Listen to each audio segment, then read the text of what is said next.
Estamos en el interior del Salón de Honor del Palacio de Justicia y al ingresar a este lugar nos encontramos con dos leones que rodean los asientos de los ministros y que además representan al pueblo chileno desde el norte y hasta el sur. Y no solo eso, también vigilan todas las decisiones que aquí se toman. Desde este lugar les invito a que revisemos titulares. Con un llamado a lograr un acuerdo nacional para modernizar la justicia, el presidente de la Corte Suprema inauguró el año judicial. Positivas reacciones en el mundo político y empresarial tuvo el mensaje del presidente de la Corte Suprema. Solo dentro de 81 años habría igualdad entre hombres y mujeres, según el análisis de ONU Mujeres. Un acuerdo amplio para la modernización del Poder Judicial, prioridad a una reforma civil y el anuncio de móviles que irán a las comunas a realizar trámites judiciales son parte del discurso con que el presidente de la Corte Suprema, Sergio Muñoz, dio inicio al año judicial.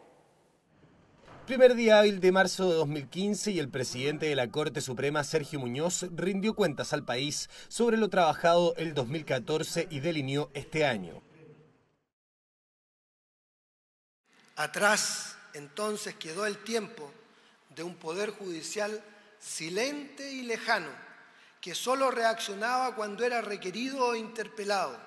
Hoy es parte activa de la sociedad y contribuye a solucionar problemas para fortalecer la democracia. Creo que estamos en condiciones de concretar un acuerdo nacional para la modernización de la justicia en Chile, con enfoque en las personas y cuya expectativa no es otra que un poder judicial que entregue un servicio público de excelencia y orientado a la ciudadanía con características de amplia accesibilidad, participación oportuna y transparente. Una de cada dos causas, en definitiva, se relaciona con materias civiles. Recordemos que se trata de un procedimiento estructurado formalmente, no reformado, que en el año 1991 contaba con 217 jueces y el año 2014 con 219 jueces. En 1991 se preocupaba de aproximadamente 300.000 causas. El año 2014 se preocupa de 1.800.000 causas. Se suceden los gobiernos y la dinámica es más o menos la misma. El Poder Judicial expresa sus necesidades, sus demandas por adecuaciones orgánicas y procesales, incluso con propuestas concretas. Sin embargo, para las autoridades políticas colegisladoras siempre existen y seguirán existiendo materias que, por una u otra razón, permiten postergar estas soluciones. Desde hoy podrán ver ustedes en plazas, establecimientos educacionales y centros comunitarios los buses de la justicia, unidades móviles equipadas para los servicios de información, derivación y tramitación en barrios y comunas alejadas de los tribunales.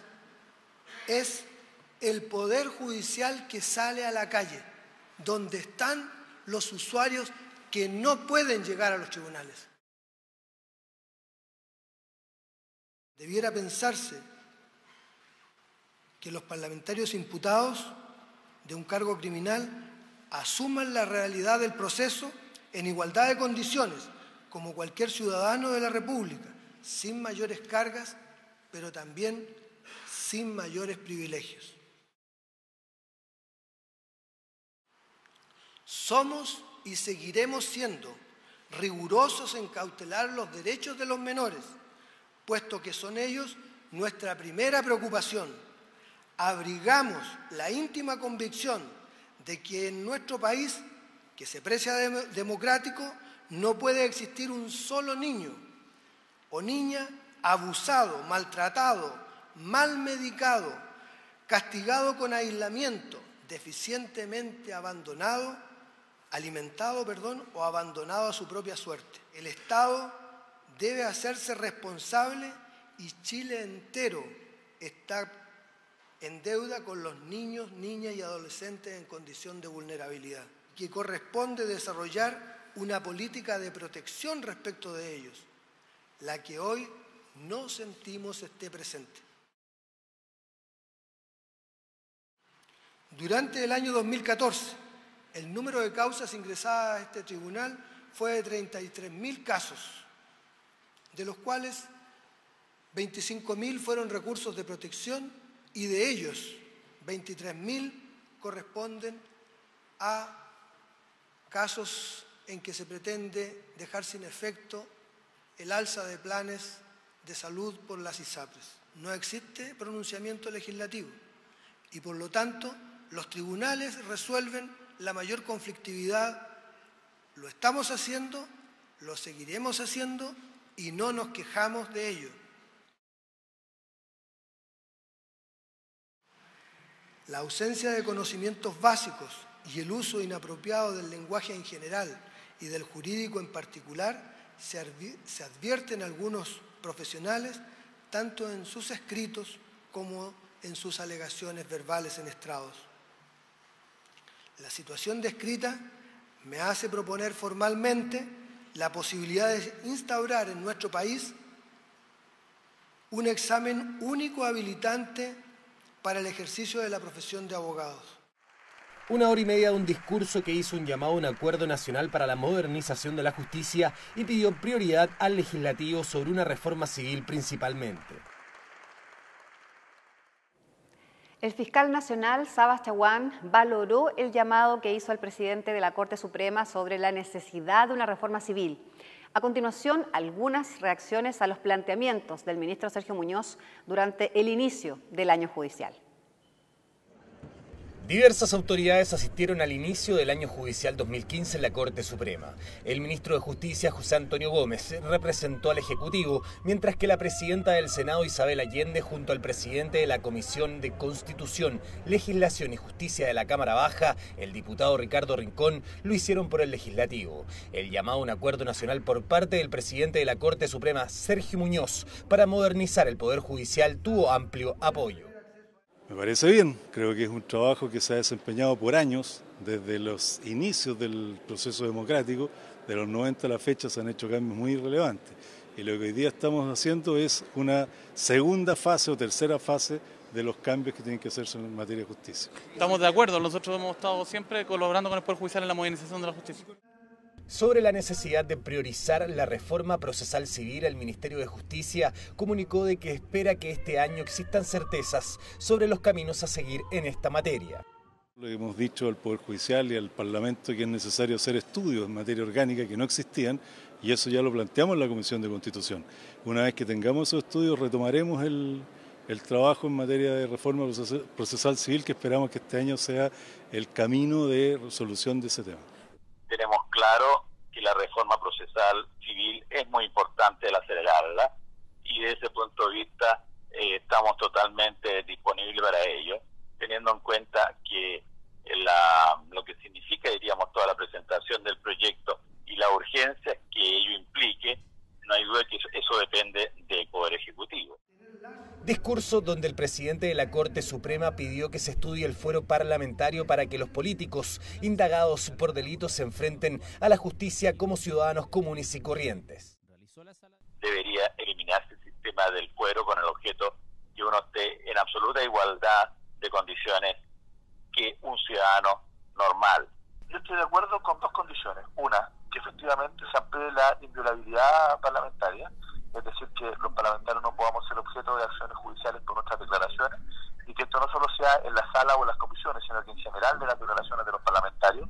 Y segundo, que existe una fuerte sanción para aquellas denuncias o querellas curiosas contra los parlamentarios. Uno de los anuncios que más alegró a la comunidad judicial son los buses de la justicia, unidades móviles equipadas que prestarán servicios de información, derivación y tramitación en barrios alejados de tribunales. Para las personas de repente resulta complejo, difícil poder concurrir a los tribunales, a los mesones, tanto por la ubicación geográfica de los tribunales como por razones de repente de índole laboral, por los horarios. Entonces, todas estas medidas que tienden a facilitar el acceso a la justicia, el acceso a la información también, siempre son bienvenidos. Unidades móviles que ya se encuentran recorriendo distintos lugares de Santiago. Representantes de organizaciones de todo el mundo se reunieron en la estación Mapocho para participar en la cumbre de ONU Mujeres, donde se plantearon los distintos desafíos para la integración femenina en el poder. La policía o los carabineros de Chile fue hecho para hombres. Con 38 años en la institución, el camino al alto mando de Carabineros no ha sido fácil para la general Reimann. Tenemos que desgastarnos un poco más para que realmente seamos exitosas. Y a medida que va pasando los grados, con el costo que tiene social, familiar, de tu desgaste personal, obviamente que vas logrando estos espacios que, nuevamente como digo, eran destinados para solamente hombres. Como ellas, son cientos de miles las mujeres que tratan de abrirse paso en esferas dominadas tradicionalmente por el género masculino. Solo dentro de 81 años podría existir igualdad entre hombres y mujeres en los espacios de poder. Este fue el diagnóstico de la cumbre Las Mujeres en el Poder y en la Toma de Decisiones organizadas por la ONU Mujeres en Santiago. El encuentro fue presidido por el secretario general de las Naciones Unidas, Ban Ki-moon, y la directora de la ONU Mujeres, Musile Malambo Nikuka, además de representantes políticos y de organizaciones de 60 países. La igualdad de género, liderazgo político, derecho de las mujeres, educación y los avances desde la cumbre de Beijing fueron los temas tratados. Hay evidencia suficiente, gracias a su duro trabajo, de que el trabajo es mejor cuando hay diversidad de género en los puestos de liderazgo en todos los niveles de la sociedad. Las mujeres se han incrementado en las sedes de la ONU y en sus oficinas alrededor del mundo. Les doy las gracias por sus progresos en muchos frentes. América cuenta con la mayor cantidad de jefas de Estado o Gobierno, el mayor porcentaje de mujeres ministras y parlamentarias del mundo. En el mapa de representación política en asambleas legislativas, el 74% son hombres y el 25% son mujeres. En la medida que el poder se distribuya de manera más equitativa y se ejerza de manera más transparente y democrática, en la medida que incorpore a los dos hemisferios de la humanidad en su seno, será también más legítimo el sistema político y el orden institucional de nuestras sociedades. El Poder Judicial de Chile ha avanzado en equidad de género y cuenta con 5 ministras de la Corte Suprema desde su incorporación el 2001. La presencia de la mujer en el nivel del Poder Judicial, que es lo que a mí me preocupa, está bastante equilibrada hasta, casi diría yo, nivel de cortes de apelaciones. Yo estoy cierta que van a haber muchas más en la Corte Suprema también. Así como la general Marcia Reimann, hay muchas mujeres que logran posicionarse en un mundo masculino, un desafío que piensa ser zanjado el 2030 según lo proyectado en el encuentro Las Mujeres en el Poder y en la Toma de Decisiones, mediante el trabajo constante de las líderes del mundo. Y sigamos revisando informaciones provenientes desde el Poder Judicial en nuestro bloque de contingencia. Nuevos abogados integrantes juraron ante el presidente de la Corte Suprema, Sergio Muñoz, para ejercer su labor en el trienio 2015-2018. Los profesionales y académicos que prestaron juramento son Álvaro Quintanilla Pérez, Jean-Pierre Matus Acuña, Jorge Lagos Gatica, Rafael Gómez Balmaceda, María Leonor Echeverri Curt, Rodrigo Correa González y Juan Eduardo Figueroa Valdés. Un honor pertenecer a este tribunal como abogado integrante y sobre todo para una persona como yo que además es profesor universitario y puede a través del ejercicio de la práctica aprender e ir perfeccionando los conocimientos e integrando la realidad a lo que se enseña a los alumnos. Mi materia favorita es Derecho Familia, así que en general, digamos, vamos a tratar de cooperar en ese ámbito más que nada, porque creo que es una justicia que siempre va un poco más atrás. En el caso conocido como fraude al FUT, el octavo juzgado de garantía condenó como autores de los delitos reiterados de fraude tributario y soborno en grado de consumados a Francisco Civit, Hernán Díaz y Horacio Michael a una pena de 5 años de presidio menor en su grado máximo, inhabilitación absoluta perpetua para derechos políticos e inhabilitación absoluta para cargos y oficios públicos durante la condena y multa del 100% de lo defraudado. Los condenados podrán cumplir su sentencia con pena sustitutiva de libertad vigilada intensiva. Un día muy ajetreado tuvieron los nuevos presidentes de las 17 Cortes de Apelaciones del país. Con el inicio del año judicial, también se produjo el cambio de los magistrados en los tribunales de alzada, quienes recibieron los saludos de los funcionarios y colegas, además de las visitas protocolares de asociaciones gremiales. Las puertas del Salón de Honor están flanqueadas por cabezas de medusa talladas que buscan proteger a quienes ingresan en esta sala, especialmente de los malos pensamientos, los conjuros y los malos deseos. Desde aquí nos despedimos, por supuesto invitándolos a un próximo capítulo de Noticiero Judicial y a que nos sigan en todas las plataformas del Poder Judicial.